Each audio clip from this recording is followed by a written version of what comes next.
Om Namo Bhagavate Vasudevaya. Om Namo Bhagavate Vasudevaya. Om Namo Bhagavate Vasudevaya. Narayanam Namaskritya Naram Chaiva Narottamam Devim Saraswatim Vyasam Tato Jayamudire Nashtaprayeshu Abhadreshu Nityam Bhagavata Sevaya Bhagavate Uttama Sloke Bhaktir Bhavati Naistiki कृष्णाय वासुदेवाय देवकी नंदनाय च नन्दगोपकुमाराय गोविन्दाय नमो नमः नमः पंकजनाभाय नमः पंकजमालिने नमः पंकजनेत्राय नमस्ते पंकजांग्रहे ओम ज्ञानतिमिरान्धस्य ज्ञानाञ्जनशलाकया चक्षुरुन्मिलितं येन तस्मै श्रीगुरुवे नमः श्रीचैतन्यमनोभीष्टं स्थापितं येन भूतले स्वयं रूप कदा मह्यं ददाति स्वपदान्तिकम् नमो विष्णुपदाय कृष्णपृष्ठाय भूतले श्रीमते भक्तिवेदांत स्वामी निति नामिने नमस्ते सरस्वती देवे गौरवाणी प्रचारिणे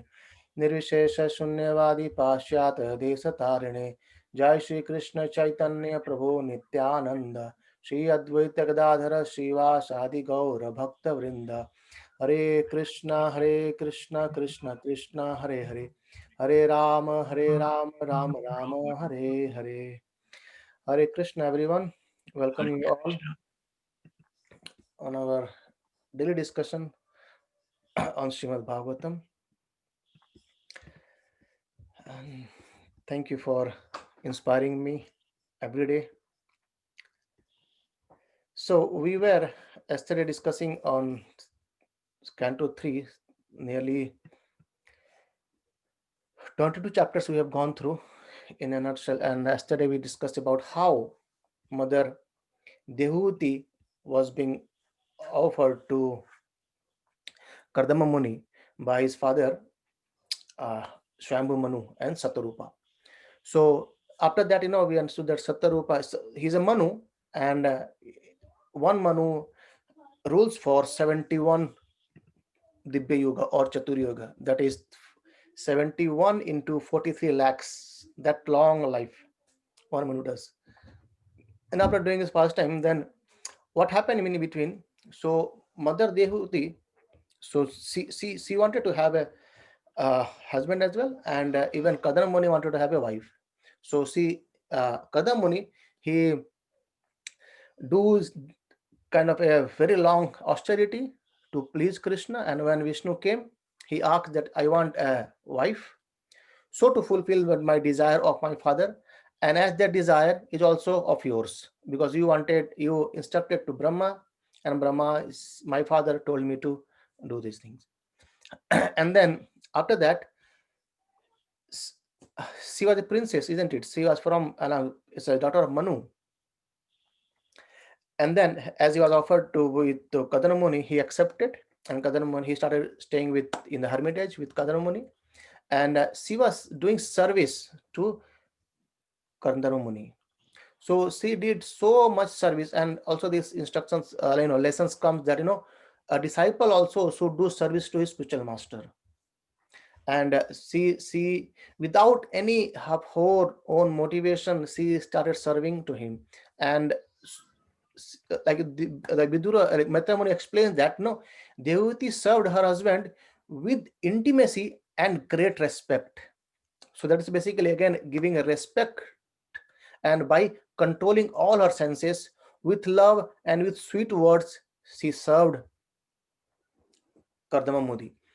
And that's again basically it's sweet word is also very important in our lessons, right, isn't it? And by saying that, she was serving Kadama Muni with great respect as well, without caring for her own body, though she was a kind of living in a palace and princess, but still she was completely detached and fully surrendered to the feet of Kadama Muni. But later on, Kadama Muni, he was fully satisfied and by the service of his wife, and he said, "Now, my dear wife, you will attain all the results that I have got in my several years of devotion." So, a thing to understand here is that when a husband does devotion to Lord Krishna, Lord Vishnu, he, the wife is also is benefited by the devotion of husband. So one devotee was sharing this talk, and he said, he said that it's a lesson for every household wife, that when a husband wants to go to temple to worship, to do some devotion, they should not stop them, because if the husband get benefit of devotion, the wife also shares it. So that's the learning we get. That, because Kardama Muni is saying that you are serving me with so love and respect that whatever whatever uh, results I have acquired out of devotion after several years of meditation and austerity, I will give it to you as well. So that's a learning, that husband should be devoted, and wife should devote to his husband, or her husband, sorry. And then Kadamuni continued a bit more. He says, already, you have not experienced these achievements of devotion, however, which is actually free from fear and lamentation. And I shall give you all this service to you, because you have been serving me very nicely. And he explains about more about Lord Krishna's, and that is he said, Prabhupada writes that a wife is entitled all the mercy of Lord by serving a devotee husband. Prabhupada makes a very nice statement here. He says a wife is entitled all the mercy of Lord by serving a devotee husband. So that's an takeaway point from here, that how a family can be, a husband can be engaged in doing devotional services, and a wife should also take part in him serving him as well. And however, uh, Kardama Muni said that, okay, I will provide you all these things, but Dehuti, she said, okay, that is second part, but I need something else now. She said, I want to be God's child. I want to have children. And Devhuti, actually, she said very, with very humbly and very choked voice, she said that I have a desire to get child. So please make some arrangement. And she said, it's being said that, since a chaste wife and a glorious husband, they can give birth to very, very nice children of great qualities, the qualities of uh, devatas. So please do some arrangement for this. And she said, okay, by serving you in the hermitage, I haven't cared for my own body, and please make my body fit as well for being mother. And this was a request. She said, okay, whatever the mercy you are talking about the glories of Lord Krishna, that is fine, but right now my desire is to uh, get child or children. And then it's been described very nicely that how Kardama Muni and Mother Dehuti, they enjoyed for years and years. And Kardama Muni, by his mystic power, he created a flying mansion where wherever they want, they can fly. And that the airplane was actually uh, filled with jewels, beds and couches, artistic wall, floors, whatever you can think of, everything was there. And all kind of facilities were created by Kardama Muni there. Still, Devoti was a bit morose. She said, my body is not yet fit to, become mother. And by understanding this desire of his wife, he said, okay, uh, there is a sarovar called Bindu Sarovar, and please you go and take bath in the lake, in the sarovar, and everything will be fine. And as Mother Dehuti entered the lake, she could see that 1,000 young girls, they were ready to serve her. And they bathed Dehuti, and they dressed very nicely, they garlanded, they decorated with ornaments. And when she came out, she restored all his youth. And she because she was a princess, she was beautiful as well. We discussed yesterday that how uh, uh, how much she is beauty, about her beauty, that a Gandharva were flying from top, and then he could see and fell down from the plane. So beautiful she was. and she restored all her beauty just by the mystic power of Kardama Muni and what he has got from his austerity. And they and then thousands of young girls were serving as a servant to Dehuti, and she was shining like moon and surrounded by many stars. And then they started enjoying. They visited so many valleys, so many celestial gardens, because they have plane, even they have mansion, which is we can fly. And they went towards mountain Meru, and so many beautiful gardens and damsels also were with them. And then they enjoyed for years and years, many years actually.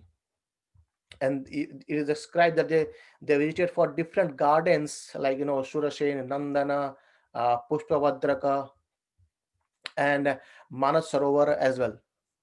And they used to travel because they had the plane, and everything was mystically done by Kardama Muni. They could fly wherever they wish. They went, and they enjoyed a lot over there. And that's Prabhupada says, being a devotee, we can get everything as well.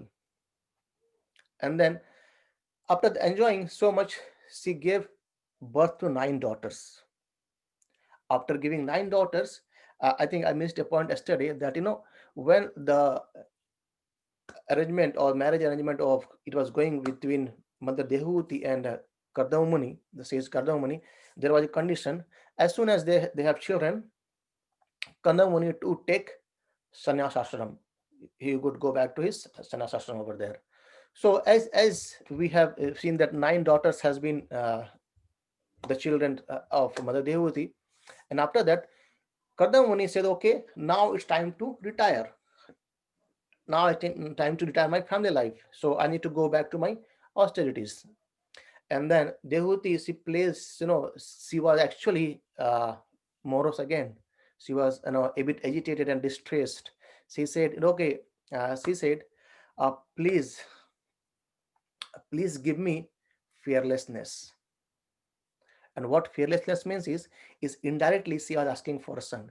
If you remember, uh, yesterday we discussed that when Lord Vishnu came before Kardama Muni, he blessed that you will have 9 daughters as well as one son, and I personally will come to you, right?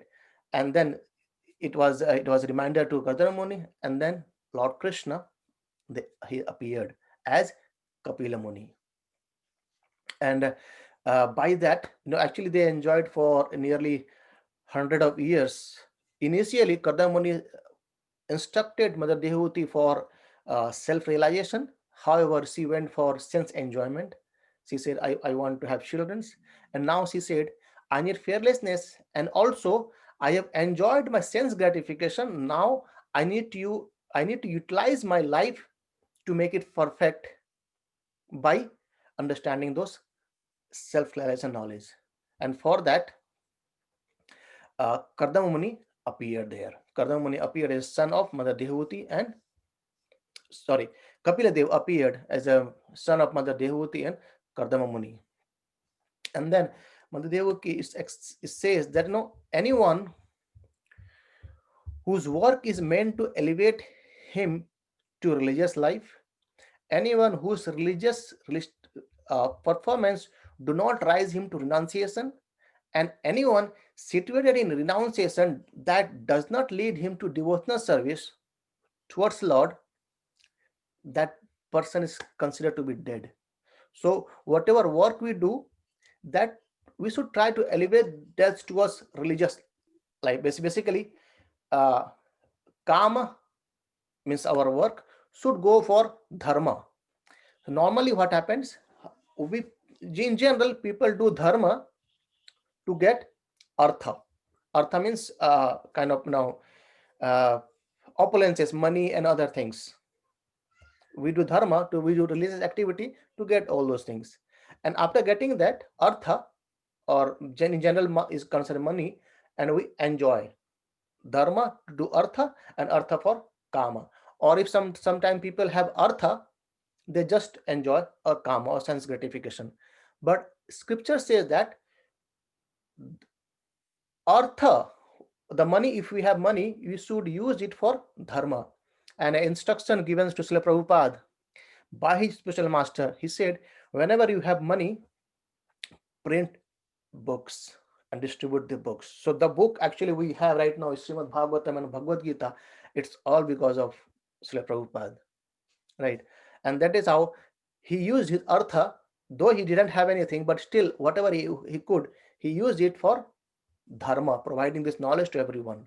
And that dharma, after getting dharma, you should try to detach from this material life and attach towards devotional service, right? Otherwise, the people or bodies comes considered to be a dead body, although it's breathing, right? And then Karnamamuni, after begetting the son as Kapila Dev, he he wanted to take his again to his sannyas ashram. And though Mother Dehuti was, lamenting, please do not go, but still he said, no, don't lament. And Lord has already appeared as a son, and be faithful, be do service to him. And then he left. So actually, he took permission from Kapila Dev as well. Kapila Dev, he said, okay, now it's time for me to take my sannyasa. And then Kadamamuni, before going to sannyasa, he has 9 daughters. So 9 daughters are being handed over to 9 great rishis. Like, I'll read it out. So 9 daughters, that is Kala, she was given to Marichi, and Anusuya, he was given to Atri Muni.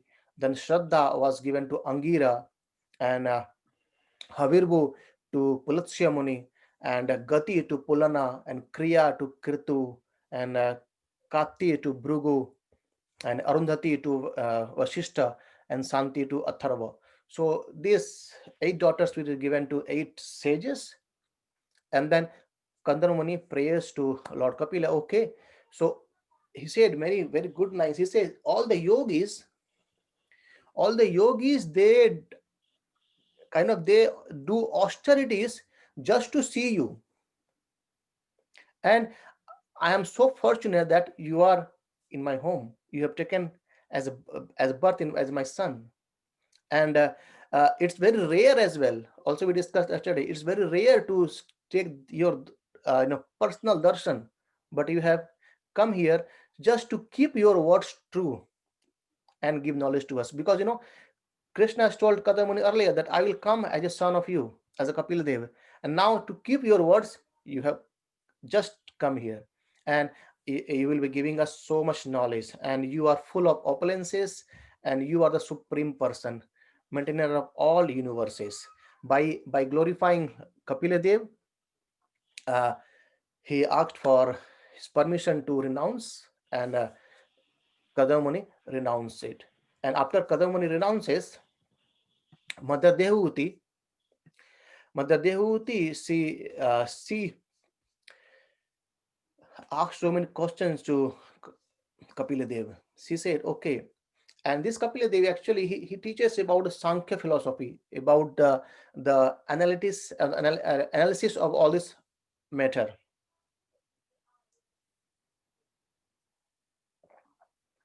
And Mother Devati, she actually remembers the words of Brahma, and she said that okay, Brahma has told her earlier that Kapila will actually enlighten you with the knowledge.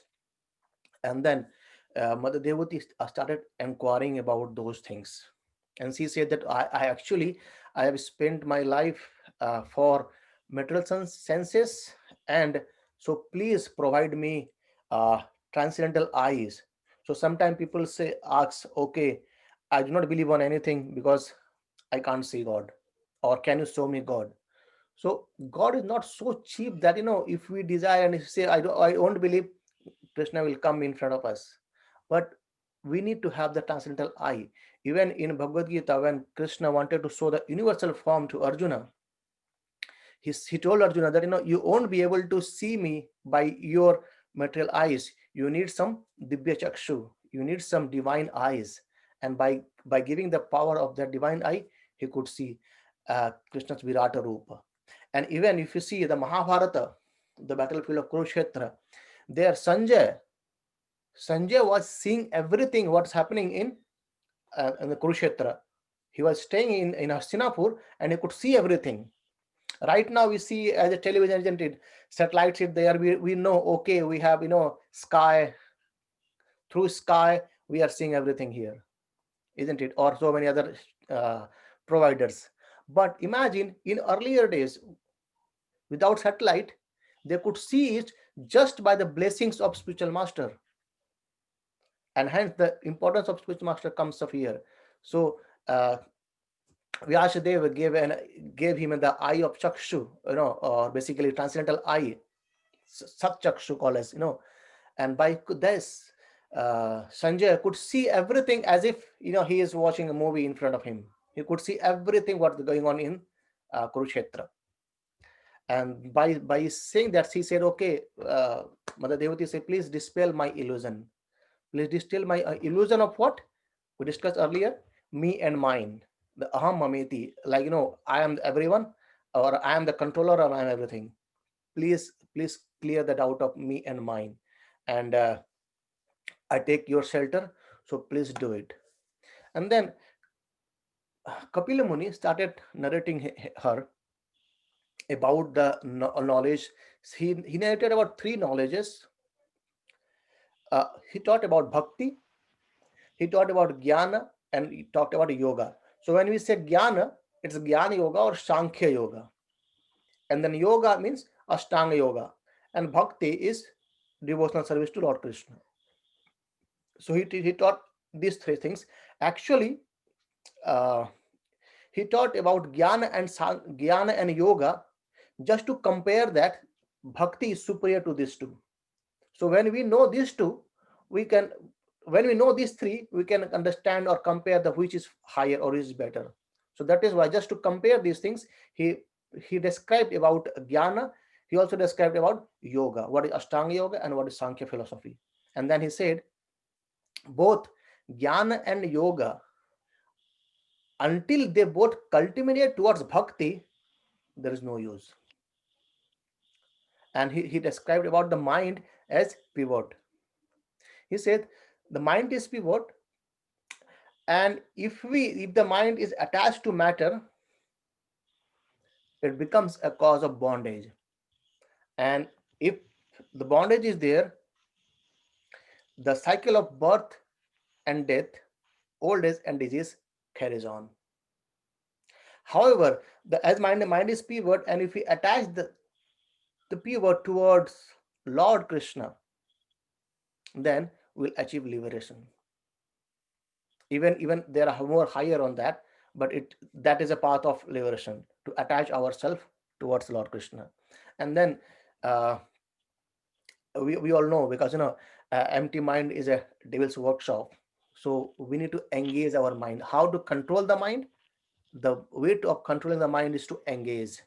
So when we engage our mind, the mind keeps busy, and that's how it's being controlled, right? And Prabhupada writes in the purport, very nice thing, I'll read it out. He says, in the material world, everyone is trying to get some material happiness. But as soon as we get some material happiness, there is also material distress.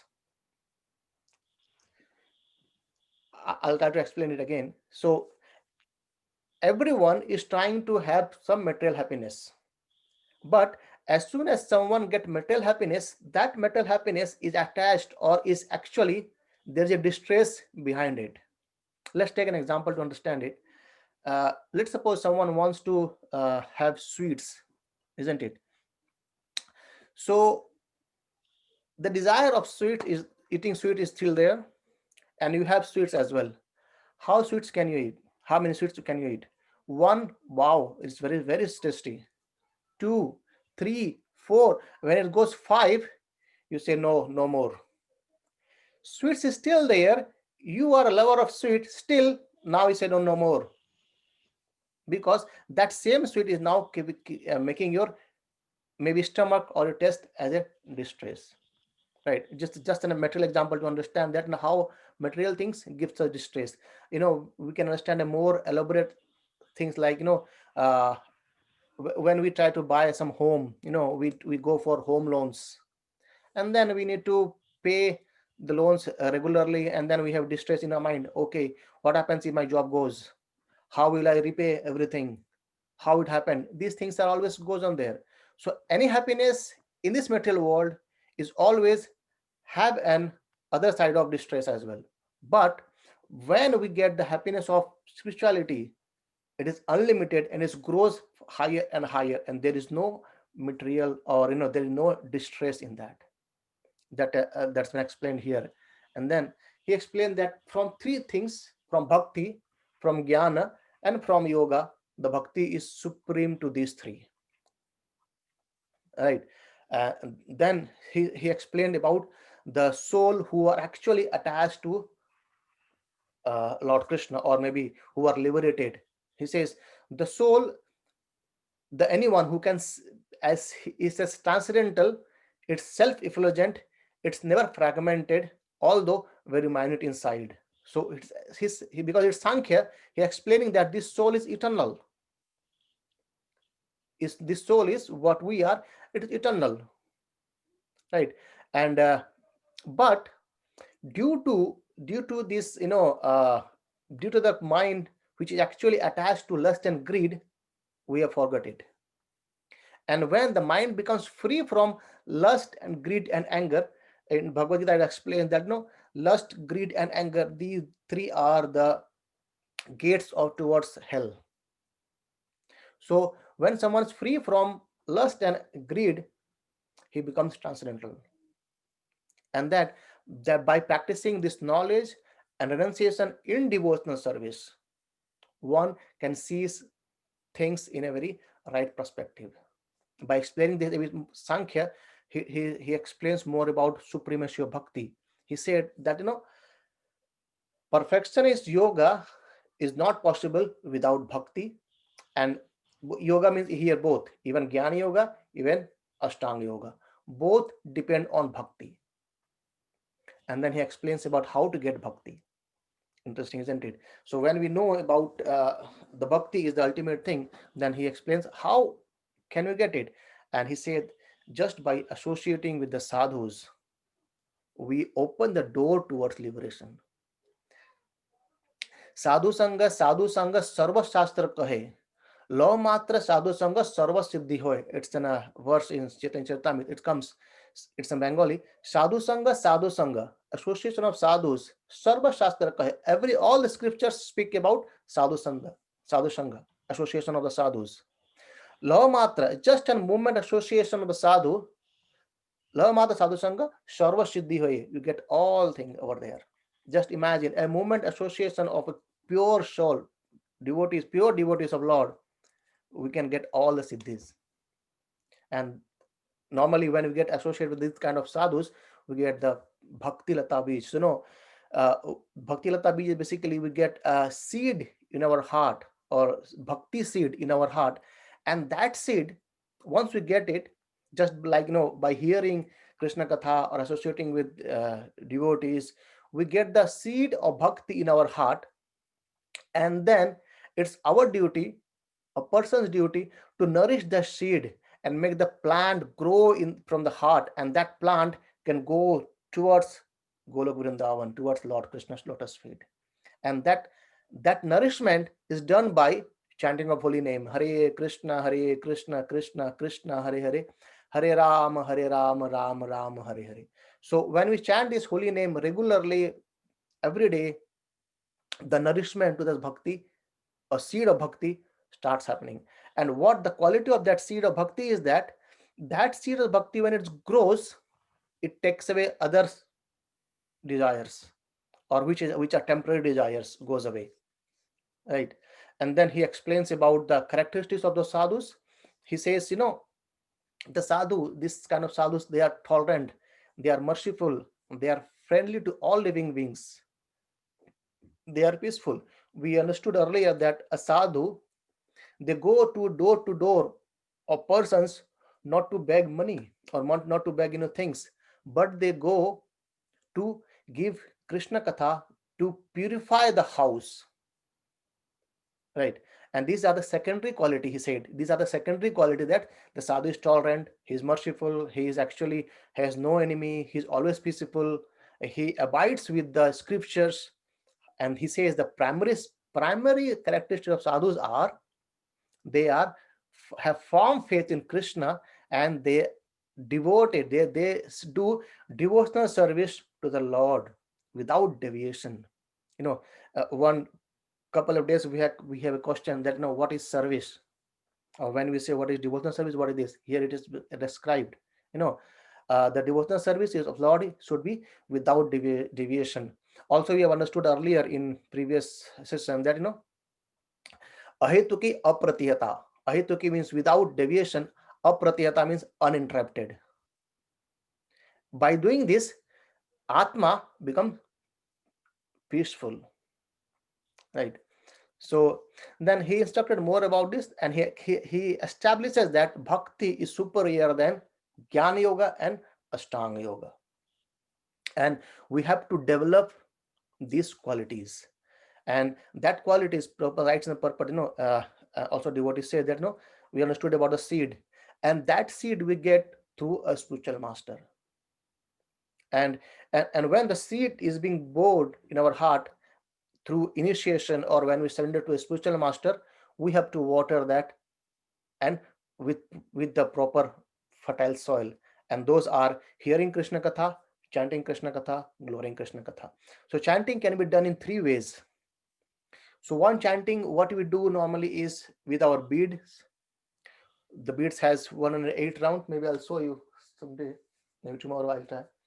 So beads has 108 of beads, or we call as manaka sometimes, and then we chant in each bead as Hare Krishna, Krishna Krishna, Hare Hare, Hare Ram, Ram Ram, Hare Hare.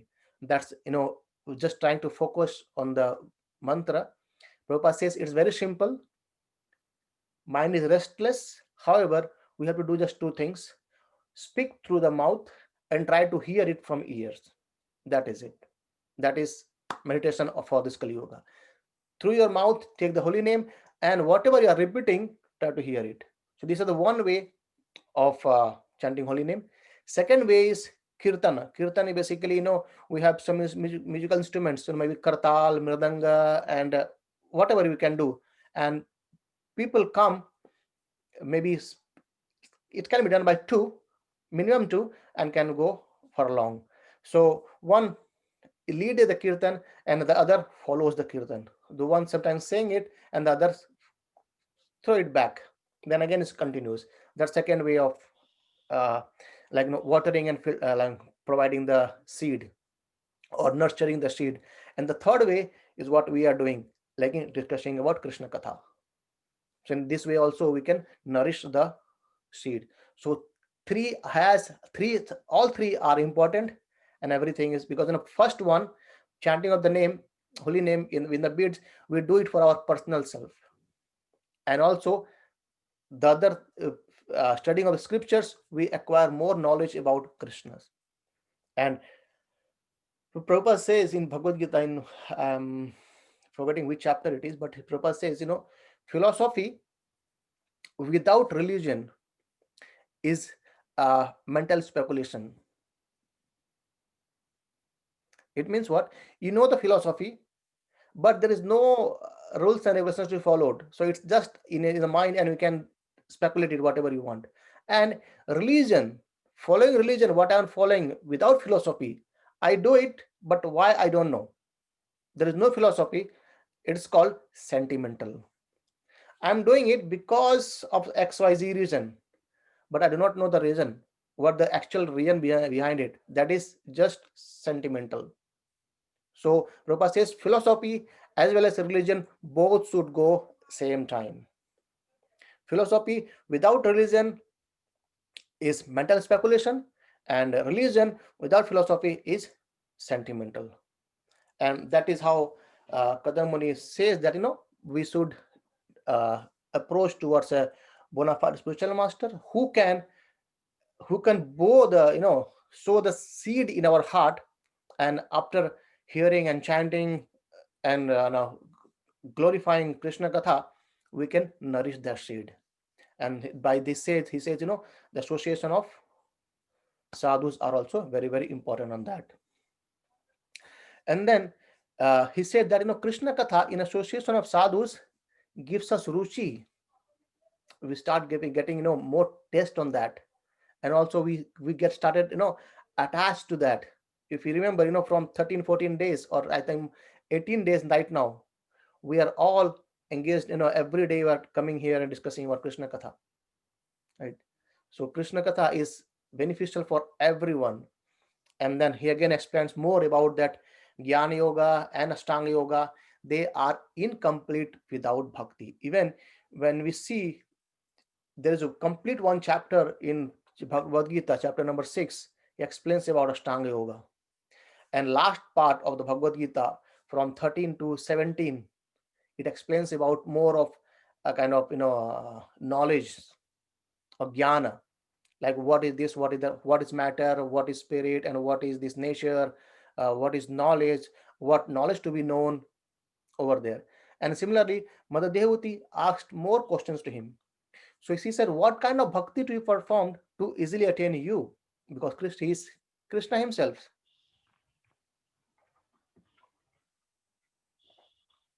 And please explain more about this jnana and yoga. So Kapila Dev next elaborate a bit more on this jnana yoga. And he explained the first question saying that, when the spirit or we engaged in devotional service to Lord without any motive, and that is far far better than salvation or mukti or liberation. So engaging in Krishna's service is much much more better than liberation, right? So just imagine, so sometimes, normally in general people, they try to get mukti, or they work for uh, liberation. But he explained that, bhakti is much much much better than liberation. And he explains about two types of bhakti, though it's elaborate, but he says there are bhava bhakti and Vedi sadhana bhakti. So might be technical, but bhava bhakti is someone who is pure, he's on the highest level, is always remembering Krishna. And the second is, it's for us actually.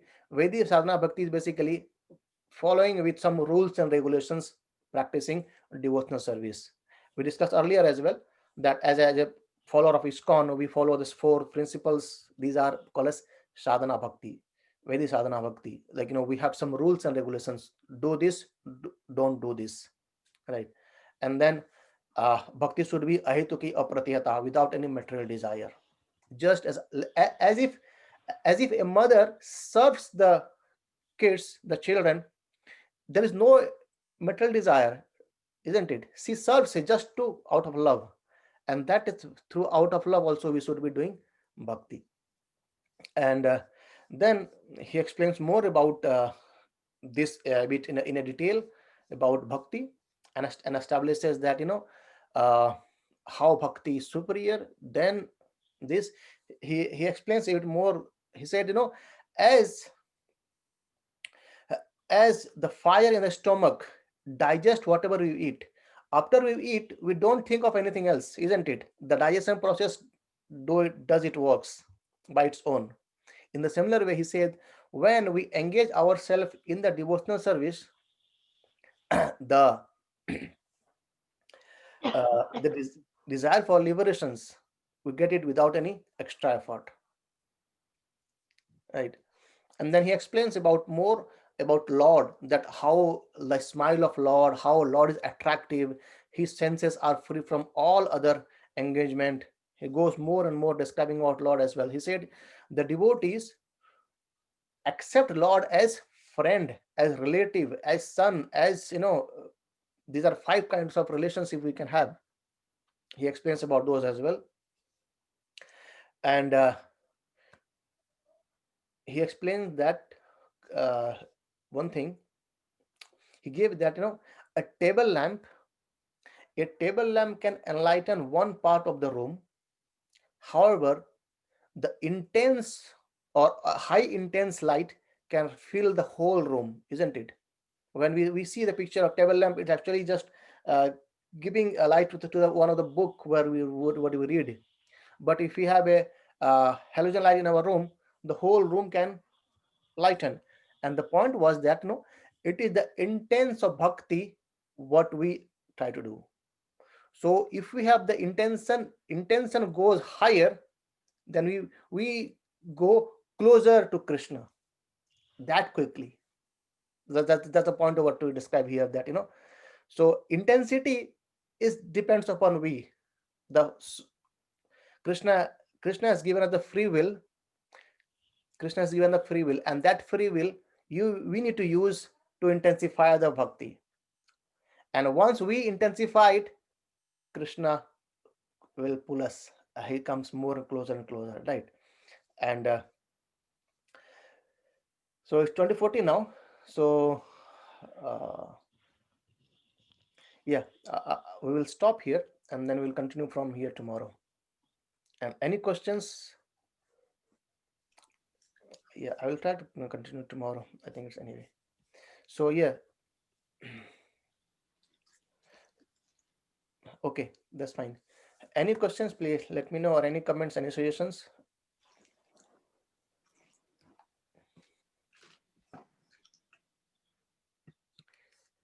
Okay, if not, then I have two uh,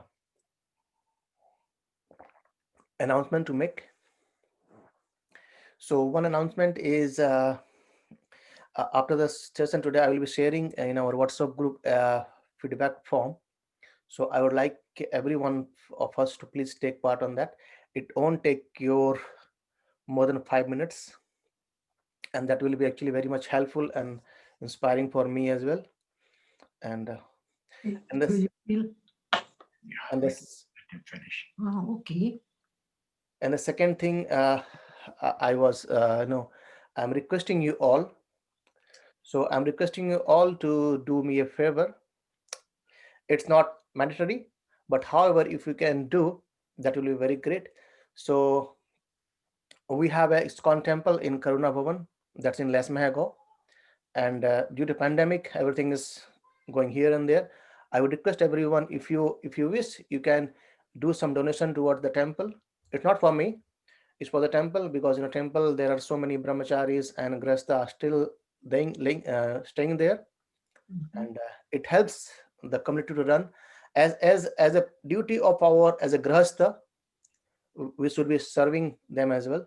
So Mhm. I'll send the link where you can directly pay to temple as per your wish. So these are my two requests for everyone today, and Mhm. I hope everyone is willing to carry on after the Purushottam Mass as well, and we Mhm. can decide on this how can we carry on.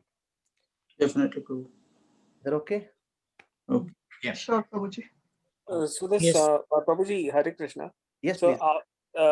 are you finishing Bhagavatam during the Purushottam Mass itself, or is going to continue later on as well? So yeah, so that's the question. The thing that I do not think that in next 10 days we will able to cover whole Bhagavatam.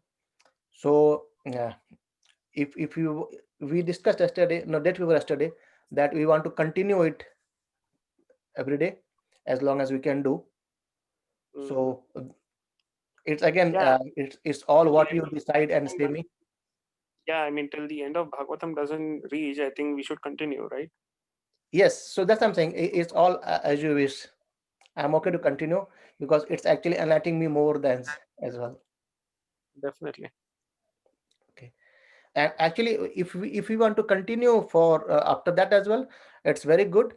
And because even we have Chaturmas is going on, even we'll get Kartik Mantha, and also we can go a bit more into deep dive into some practical application as well. Like Mhm. we will try to know more about Srila Prabhupada and how this chanting of holy name helps us to understand this literature.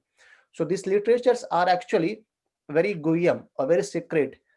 It's not that easy to understand. We know it might be looks like we are understanding the know through the books reading it, but to take it to our heart, that needs some of our dedication, and that dedication can come by uh, chanting the holy name regularly, doing some kind of service towards Lord himself, servicing Lord. That will help us to understand or digest this knowledge in a very, very proper way.